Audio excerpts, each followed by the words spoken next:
At the bustling high school reunion, the air crackled with laughter and old memories, but when I walked through the doors, the cheerful greetings I anticipated never materialized.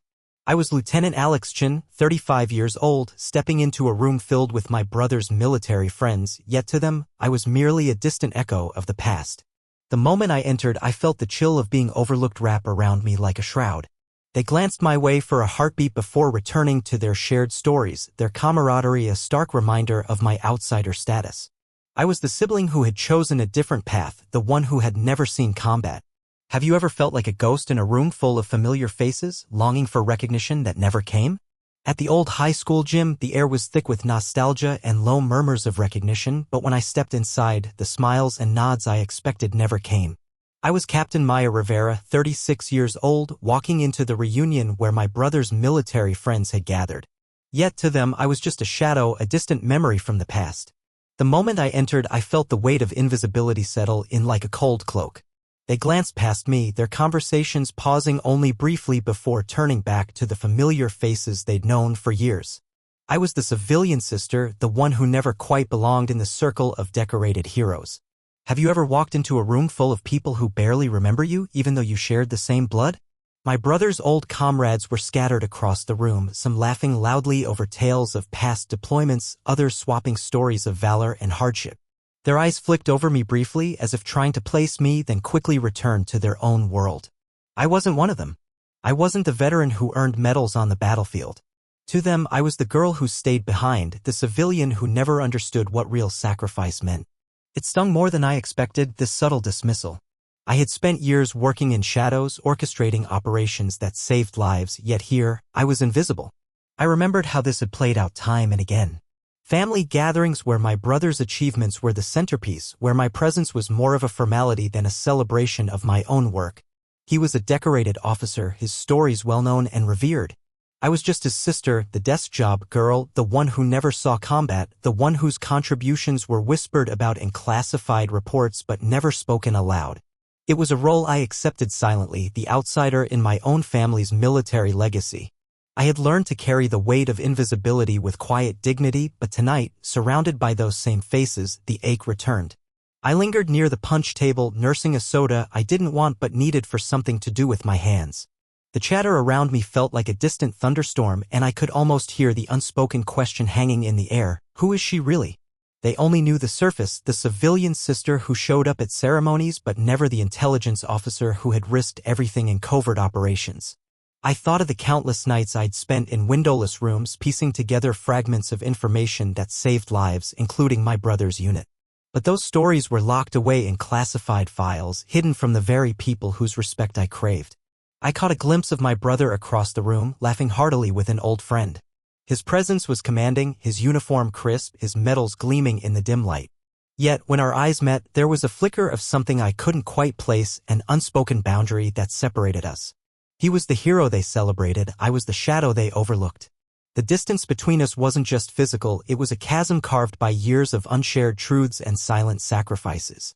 I wanted to reach out to bridge that gap, but the words got caught in my throat. As the reunion carried on, I found myself drifting toward a display board showcasing pictures and accolades from our high school days. Faces smiled back at me, some familiar, others faded in memory.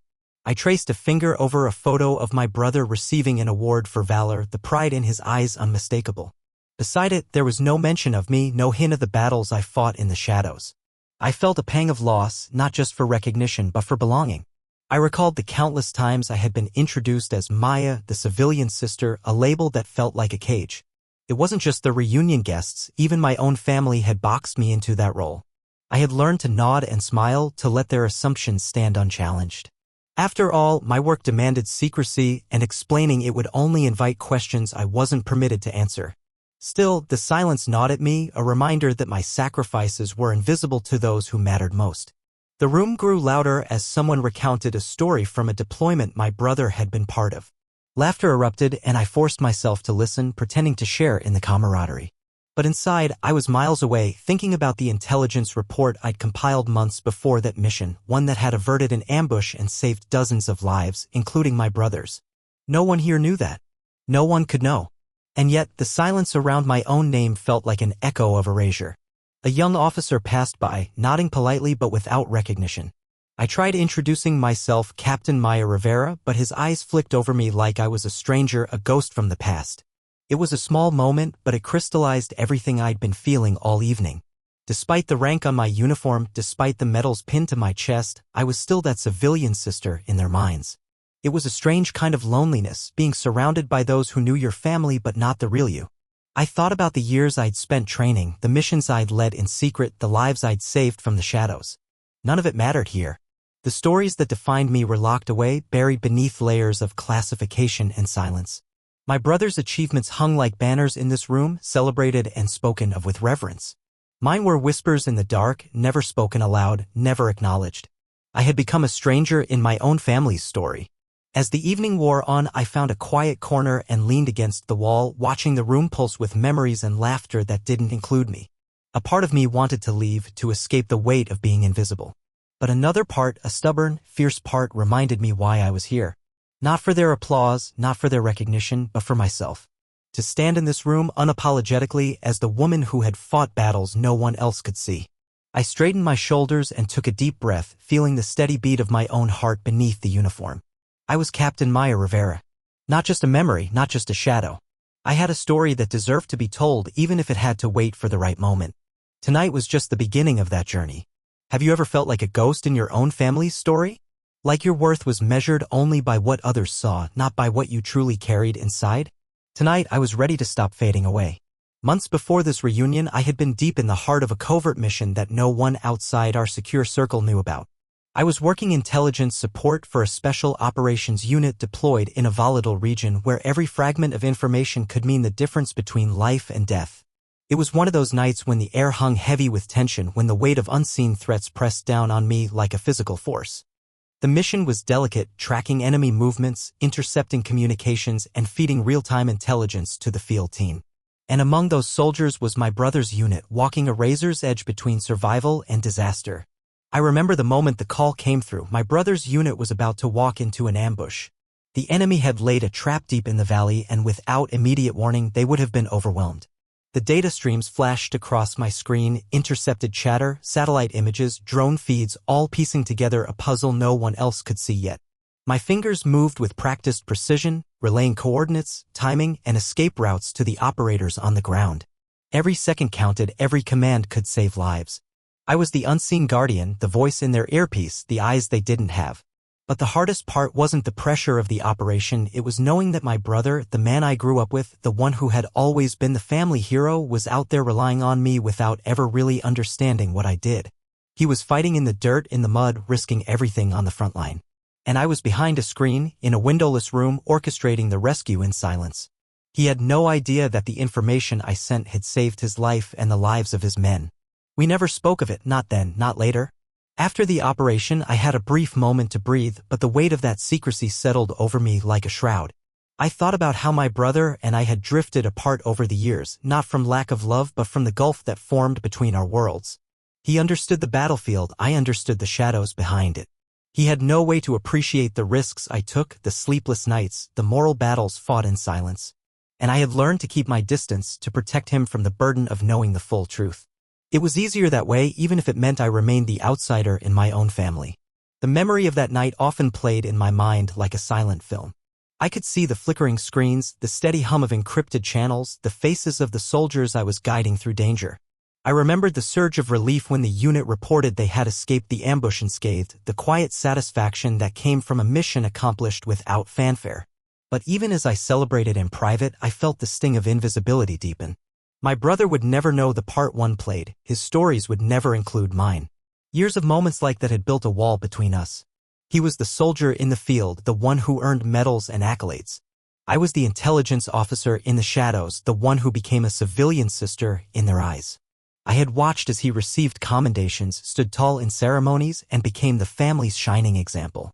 Meanwhile, I remained the silent protector, the unseen force behind the scenes. It was a lonely place, but also a necessary one. I thought back to the times I tried to bridge that gap, brief conversations over dinner, attempts to share a glimpse of my work, but the veil of secrecy always fell between us. There were things I couldn't say, truths I couldn't reveal. The burden of confidentiality was both my shield and my prison. I wanted him to understand, to see me as more than just his sister or the civilian in the family. But the more I tried, the clearer it became that some parts of me would remain hidden even from those I loved most. That night, as I sat in the quiet control room, I understood that my sacrifices would never be recognized in the way his were. It was a bitter truth, but one I accepted with resolve. I had chosen this path, knowing it demanded anonymity and silence. It was the price of protecting not just my brother but countless others who depended on the unseen network of intelligence. And yet, the ache of being unacknowledged lingered beneath my armor. The tension between us wasn't just about our roles, it was about the different worlds we inhabited. He lived in the visible, where courage was measured in medals and stories told aloud. I lived in the invisible, where courage was measured in quiet decisions and unseen risks. Our love was real, but it was fractured by the nature of our lives.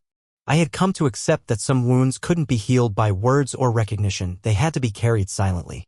As I stood at the reunion, surrounded by those who knew my brother's story but not mine, I felt that old tension rise again. The distance between us was not just history, it was the reality of our lives.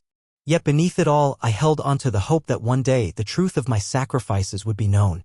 Not for accolades or applause, but for the simple acknowledgement that I was more than the civilian sister. I was a soldier in my own right, fighting battles no one else could see. Have you ever carried a burden so quietly that it became part of who you are?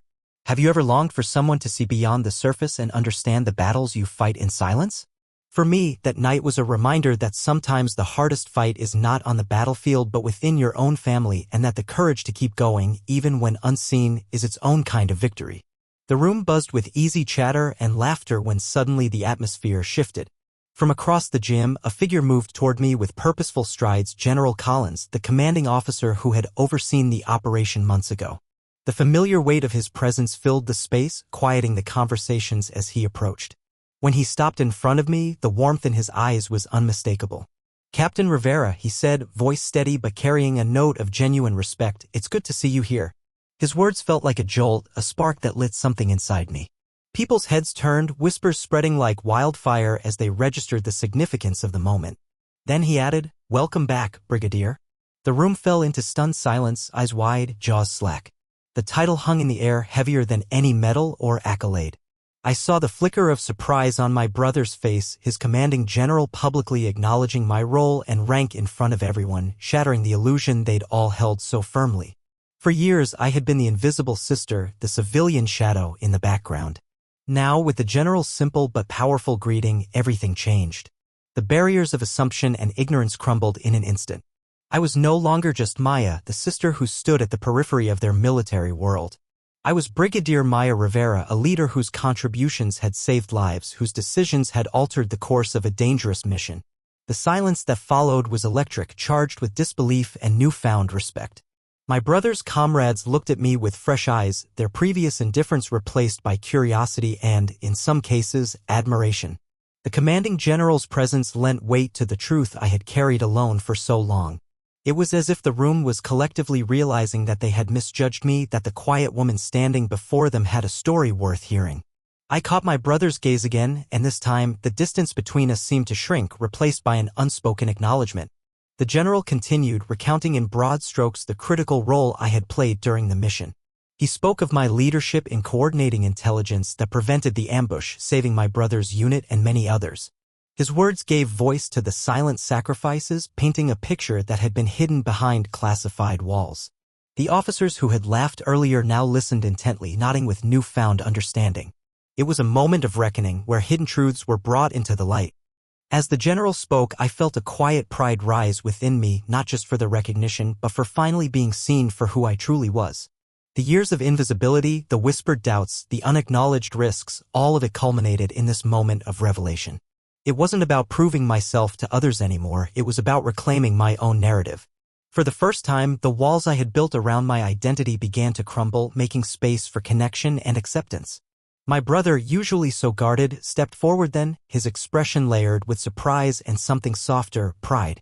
He nodded toward the general, then toward me, as if acknowledging not just the official recognition but the sister he had never fully understood.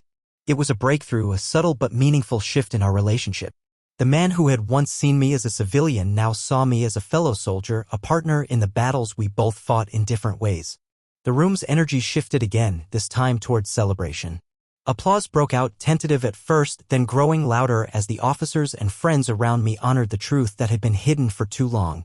I stood there, absorbing the moment, feeling the heavy cloak of invisibility lift from my shoulders. The recognition wasn't just about medals or rank, it was about being seen, finally, by the people whose opinions mattered most. Yet, amid the applause, I noticed the subtle glances exchanged, some filled with admiration, others tinged with regret. I wondered how many had never asked, never tried to understand the woman behind the uniform. The general's acknowledgement had opened a door, but it was up to me and those around me to walk through it. I was ready. For the first time in years, I felt the promise of belonging, not just as a sibling in the family or a colleague in the military, but as a leader in my own right. The reunion continued around us, but something fundamental had shifted. The invisible sister was no longer invisible. I was Brigadier Maya Rivera, a name spoken aloud with respect and recognition. In that moment, I realized that truth could not be hidden forever, and when it emerged, it had the power to change everything. Have you ever experienced a moment when your hidden worth was finally acknowledged, forcing those around you to see you in a new light? That night I did. The applause still echoed in the gym as General Collins stepped forward, reaching into his jacket to pull out a small, gleaming medal. The room fell silent again, anticipation hanging thick in the air. For extraordinary leadership and bravery in intelligence operations that saved countless lives, including those of this unit, he announced, pinning the medal onto my uniform with steady hands. The weight of the decoration was more than medal, it was years of unspoken sacrifice, finally recognized in the light of day. The faces around me shifted from surprise to respect. My brother's comrades, once dismissive or indifferent, now looked at me with a new kind of reverence. I could see it in their eyes, the realization that I was not just the civilian sister they had written off, but a leader whose courage and skill had changed the course of a deadly mission. The distance that had long separated me from this family of warriors was closing, bridged by the undeniable proof of my service.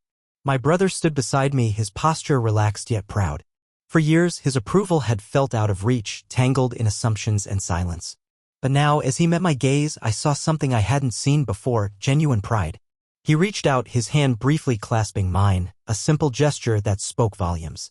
It was a breakthrough, a subtle healing of old wounds. The brother I'd known, the one who had never fully understood my work, was beginning to see me as an equal, a fellow soldier deserving of honor. The room erupted in applause once more, louder this time, as others came forward to offer congratulations. I shook hands, exchanged nods, and felt the warmth of acceptance radiate through the crowd. It wasn't just about the medal or the rank, it was about belonging. For the first time, I was part of the story, no longer a footnote or an afterthought. The camaraderie that had once eluded me now felt real, tangible. As the evening unfolded, I noticed subtle changes in the way people spoke to me, the questions they asked. No longer were they polite but distant, they were curious, eager to learn about the missions I'd led, the challenges I'd faced. I shared what I could, careful to maintain the necessary discretion, but even the fragments of my story were enough to shift perceptions. The invisible woman had become a respected leader, a source of inspiration. My brother and I found a quiet moment amid the celebration. The noise faded into the background as we stood side by side, two siblings united not just by blood but by shared experience. I should have known, he said softly, his voice thick with emotion. All this time, I never really saw what you were doing. You were out there, saving lives, and I was too blind to notice. His words were a balm, healing years of misunderstanding. I nodded, feeling the tension between us ease for the first time in years. It wasn't about recognition, I replied. I did it because it mattered. But it means a lot to finally be seen. He smiled, a quiet acknowledgement passing between us. It was a moment of emotional closure, a turning point in our relationship. The battles we'd fought separately were now a shared story woven together by respect and understanding. Later, as the reunion drew to a close, word spread that my name would be added to the family's military honor board, a symbolic gesture that carried deep significance. For years, I had felt excluded from that legacy, my contributions invisible in the family narrative. Now, my name would stand alongside my brothers and others, a permanent testament to my service. When I saw the board, the polished wood gleaming under the hall's lights, I felt a surge of pride and belonging. It wasn't just a plaque, it was a declaration that I was part of this family's history, recognized and valued. The journey from being just a memory to a celebrated leader had been long and fraught, but in this moment it felt complete. As I looked around the room one last time, I reflected on the path that had brought me here, from the shadows of secrecy to the spotlight of recognition. The scars of invisibility remained, but they were now part of a larger story of resilience and triumph. I embraced my worth, not as defined by others but as something I carried within me. Have you ever felt overlooked, dismissed, or underestimated? Have you longed to claim your rightful place in a story that seemed written without you? My journey wasn't just about medals or titles, it was about liberation. And in that liberation, I found strength, pride, and finally, home. Months after the reunion, I found myself standing in the living room of my parents' home, a place saturated with memories and quiet expectations. The walls were lined with framed photographs, plaques, and medals, each telling a story of sacrifice and service. But what caught my eye this time was a new addition, a polished display case, carefully crafted and illuminated, showcasing our family's military legacy. And there, among my brother's medals and my father's ribbons, was my Distinguished Service Medal, gleaming with quiet dignity. My mother stood nearby, her eyes bright with a mix of pride and something I hadn't seen in years, recognition. "Your father had this made," she said softly. "He wanted the whole story of the Rivera family to be told, not just parts of it." Her words settled over me like a gentle embrace, a sign that the invisible chapters of my life were finally woven into the family narrative. That evening, as we gathered around the dinner table, the usual undercurrent of comparison and competition was replaced by a new kind of conversation. Instead of measuring achievements, my father asked about my work, the missions I'd led, the challenges I'd faced, the lives I'd helped save. It was a simple question, but it carried a weight of validation I hadn't expected. For the first time, I felt truly seen by the people who mattered most. My brother, sitting across from me, met my gaze with a sincerity that caught me off guard. "I'm sorry," he said quietly, the vulnerability in his voice breaking through years of pride and misunderstanding. "I always wanted to be the hero. I didn't realize you were fighting your own battles just as fiercely." His apology was more than words, it was a bridge spanning the gap that had long divided us. I nodded, feeling the tension between us ease. "We've both carried burdens in our own ways," I replied. "But I'm proud to be your sister. Proud of what we've both done." The words felt like a release, a closing of wounds that had festered in silence for too long. That night, as I lay in bed, the weight of invisibility that had shadowed my life began to lift. The journey from being the overlooked civilian sister to a celebrated leader was not just a story of recognition, it was a story of liberation. I had claimed my place, not by demanding it, but by living it, by embodying the truth of who I was. Looking back, I saw that my worth had never depended on their approval. It was something I carried deep within me, forged in the quiet moments of courage and resilience. The medals and honors were symbols, yes, but the real victory was in embracing my own identity, free from the shadows of doubt and invisibility. If you've ever felt dismissed, underestimated, or erased by the very people you love, know that your story matters. Your worth is not defined by their recognition but by the courage you hold inside. Sometimes the hardest battles are fought in silence, and sometimes the most profound victories come from simply claiming your truth. For the first time, I could honestly say I was proud to be his sister. Not just because of the medals or the rank, but because we had finally found each other, not in competition but in understanding. This journey wasn't just about victory, it was about liberation. And if you've ever felt invisible, know that your light is waiting to be seen. If you loved the story, like the video and subscribe.